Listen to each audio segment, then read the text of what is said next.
When you say think and feel and think and feel and think and feel and feel and think and feel and think, do you mean doing that subject by subject, or or is that something that you have to? Well, subject by subject, focus wheel by focus wheel. We'll give you an example with Esther. Esther's been listening to us for a long time, and she knows how to focus her mind. And she knows the benefit of focus, and she knows the detriment of lazy thought, and she understands it all. But we offered some encouragement back in January. It was the first time that we were really emphasizing the vortex in this way. We encouraged a sort of daily ritual of basking before bed, appreciating when you wake up, doing some focus wheels, doing your list of positive aspects, and then rampaging. And Esther, something about hearing it that day made her decide that she was going to apply herself more deliberately. And so for about 40 days, she followed that process, and she got feeling better and better and better. And from being consistently in the vortex, she got higher and happier and higher and happier and higher and happier. And she reached a new understanding. She wants to be in the vortex because of how it feels, not because of what else it will give her. Yes, it will give her fortune. It will give her answers to every question. It will give her more groundbreaking books. It will give her incredible relationships with those like you. Everything that she wants will be provided by being in the vortex. But she wants to be in the vortex because walking around the loop in Del Mar inside the vortex is infinitely more satisfying than walking around the loop not inside the vortex. Every conversation from inside the vortex is meaningful and fun, while conversations from outside the vortex are annoying and too long. In other words, life from inside the vortex just feels good. So that was a definitive switch for Esther. She moved after that 40 days of feeling the consistency of the vortex from thinking and feeling and thinking and feeling to reaching for the feeling first. Instead of, I'm going to think more positive thoughts, she started saying things like, I love this feeling of clarity. I love this feeling of fun. I love this feeling of interest. I love how this feels. I love how this feels. She began talking in terms of how things feel instead of how things look or how they seem or how they sound. It's how it feels. Do you feel this music, she would say? Do you feel this music? Not, do you hear this music? Do you feel this? Do you feel that? Did you feel how that music moved you? Do you hear that clarinet? Do you hear it, but do you feel it? Did you feel what it felt like to talk to that person? Did you feel how sweet that dog is? Can you feel this air? Do you feel this world? Do you feel? It's how you feel. It's the being who I am. It's having the experience of what's out there from in here, where who I really am is feeling. You have these physical senses that serve you really well. But when you let the vibration of who you are radiate through those physical senses, that's feeling, you see.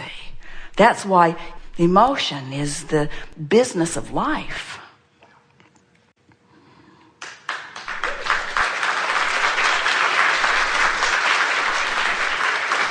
Did you feel it?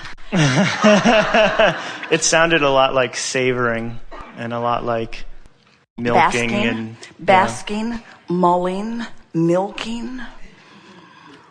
Finding as many positive aspects as you can. Yeah.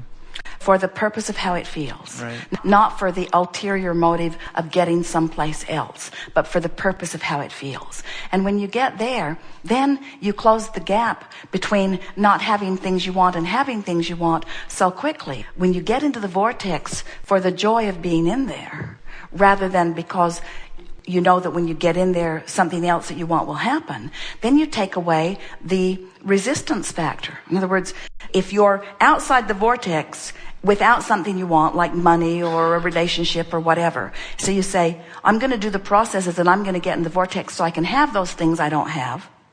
Feel the backlash? I'm going to do the process so I can get in the vortex so I can have those things I don't have. You keep ending up where you are. But when you say, I'm going to go to the vortex because it feels so good in the vortex, there's less of the backlash that holds you where you are.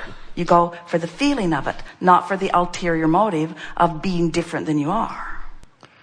But it is possible to think about something you want and you don't have and use it as your excuse to get in the vortex. It's only when you keep score and you say, well, where is it? Or, do you know what I mean? Well, because there is pure desire. Yes, there is. But the thing that makes that statement not completely accurate is that when the desire is that pure, you don't care. It manifests immediately, and then you've got it. There's no possible way that you can, for a long period of time, positively desire something with the absence of resistance and hold yourself in that place of not having it. The laws of the universe defy it. So that's why we say, when you get this stuff, you don't need patience. Because everything you want comes quickly. You can get in the back door easily when you realize that everything you want is because you think you'll feel better having it. Mm-hmm. So if you can feel better just in the idea of it, then there's no resistance, and now it comes quickly.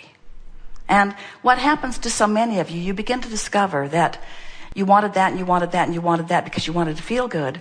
And now you've got all of that, and now you don't feel good because you've got clutter. Abraham, I've got 14 high-powered cars in my driveway. I thought I wanted all of them, but now they're in my way. So then we say, that's get just 20 boxes and number them. That's just a new desire then. The first you had the desire for the stuff, and then you get the desire for the minimalist experience. Here's the thing. Well, not minimalist. Here's the thing. You have desire for stuff because you think that you're going to fill a void with the stuff. In time, you begin to discover that the only thing that fills the void is alignment with who you are. We're not trying to talk you out of your stuff. Stuff's fun. It's just not what you're reaching for. You're reaching for alignment. You're reaching for the feeling. So maybe stuff makes you feel secure. Maybe stuff makes you feel successful. Maybe stuff makes you feel comfortable. There's a lot of stuff that's really comfortable. There's a lot of stuff that really enhances your experience. We're not trying to talk you out of your stuff. We just want you to admit. Acknowledge is a better word. We just want you to admit. Acknowledge is a better word.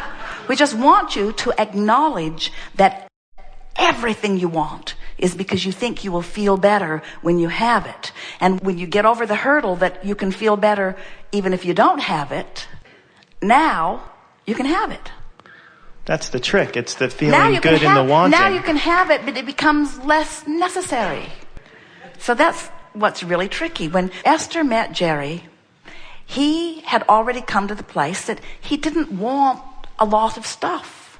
And Esther wanted stuff. Esther wanted stuff. And now the more stuff they gather, the more she realizes that he had it figured out. But words don't teach. In other words, it's not stuff you want. It's comfort. It's clarity. It's alignment. It's exhilaration. It's passion. It's interest. What you really want is a passing parade of wonderful stuff through your life. That's what you really want. In and out, just like air. In and out, in and out, in and out, in and out, in and out, in and out. You don't want security. You don't want to gather up a bunch of stuff and hold it to you and write your name on the bottom of all of it. And insure it and drag it around. You don't want that. What you want is a new idea that is out of reach, that you bring yourself into alignment. Because the moments in time from it being out of reach, and you're recognizing that nothing is out of reach, and then those moments of you coming into alignment with it, that is the zest and thrill of life. That's the sweet zone right there. I want it. I don't have it. Not so sweet. I want it. I don't have it. I believe that I could have it. Sweeter. I want it. I don't have it. I believe that I could have it. It's coming to me. Sweet, sweet, sweet, sweet, sweet, sweet. I've got it. Not so sweet. I want it. I don't have it. Not so sweet. I believe I can have it. Sweeter. I'm in alignment with it. Sweet, sweet, sweet, sweet, sweet, sweet, sweet, sweet. I've got it. Not so sweet. The best of life is in the moving into alignment and claiming your new position and then reaching again. And the best of life is moving into alignment and then claiming your position and then reaching again. That's why you're eternal. You keep loving the reach, you see. It's not the getting there, it's the going there.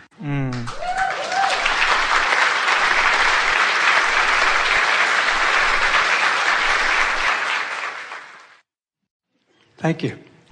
I think I've gotten an answer to my question from what others have said, but my intention, and I visualize it as being present, is to be making a certain amount of income by the end of the year. And yet, there seems to be there is an underlying doubt that keeps seeping up. And when I hear it, I say, that's not it.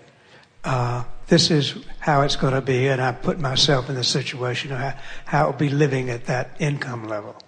And yet the doubts come. Well, goals like a certain amount by a certain time can be beneficial unless they stir up doubt, and then they're not beneficial.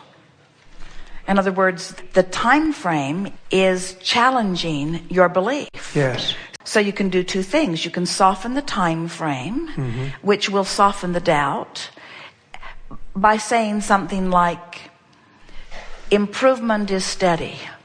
Yeah. And there's no urgency about how much and when.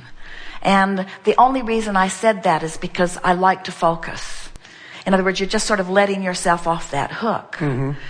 We talked earlier about how when you give your attention to any subject, it activates a vibration within you, and continuing to do that causes a more active or chronic activation until it's not just an activated thought, it's a so often activated thought that it's easy to activate that thought. And that's when you begin to call that a belief. So once you believe something, such as it takes a certain amount of effort or a certain amount of time to accomplish a certain amount of things, once you believe something, because life has shown you that so far, when you challenge that belief with a new desire, sometimes those beliefs hold stubbornly. Yes. And that's why you have to bridge the belief. Right. So the way you bridge the belief is in the ways that we've just talked about here today. Just do anything that you can to make it feel a little better. And sometimes it's not holding yourself to something so strict, and sometimes it's just reaching for thoughts that feel better. But what happens is that in general, it's a good thing when you feel that resistance, because being able to identify that you have doubt gives you a reason maybe to do a focus wheel, or a reason to deliberately soften resistance. So it would be better if I just said, at some point I'm going to reach this level. Well, feel that. Now just ask yourself, which feels better? I'm going to reach this level by the end of this year, or at some point I'm going to reach this level. Which feels better at some point I'm going to reach this level. Yes, so that's a better statement, because you see, what you want is already done. It's already here. All you got to do is soften the resistance. When the doubt goes away, the vortex will take you in and the means will be shown to you. So the only order of business is releasing the doubt, right, or replacing the doubt with belief. Okay. So you've already figured it out. In other words, you felt that significantly. So can you think of another statement that even feels better than that one? Well, I know that... you already gave us one. I've done it before. Yeah. I know that I don't have to figure everything out. I know that it will come. And as we hear you, we don't doubt that statement at all. When you say it, we know you know it. We know you mean it. So what else? If I build it, they will come. No, I know it will come. It's here. So just in this short conversation, you were so not far out of the vortex that with just this little bit of dialogue, hardly any of it from us, you brought yourself right in the vortex. Right. Thank you.